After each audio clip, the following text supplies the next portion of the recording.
এটা একটা ১৩০ ton crawler crane.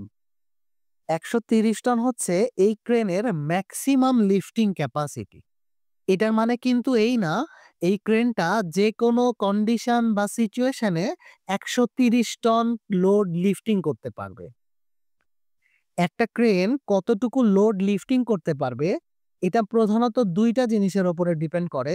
একটা হচ্ছে এই ক্রেনের বুম লেন্থ এবং আরেকটা হচ্ছে ওয়ার্কিং রেডিয়াস। বুম লেন্থ এবং ওয়ার্কিং রেডিয়াস যত বাড়ানো হবে, ক্রেনের লিফটিং ক্যাপাসিটি তত কমে যাবে। আমাদের এই ক্রেনের বুম লেন্থ আছে এখন ৩১ মিটার।